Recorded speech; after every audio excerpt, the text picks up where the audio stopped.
कुणी जाग्यावरती काही बोलू नका. सदरेवरती जेवढी लोक आहेत त्यांनी सगळ्यांनी शांत थांबा.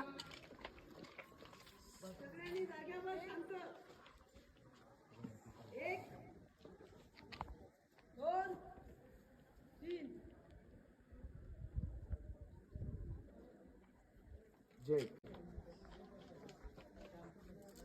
जय जय जय शिवाजी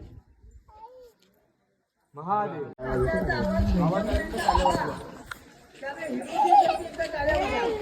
आवाज आल्याच्या नंतर त्याच्या आधी मध्ये कुणी आवाज काढायचा नाही.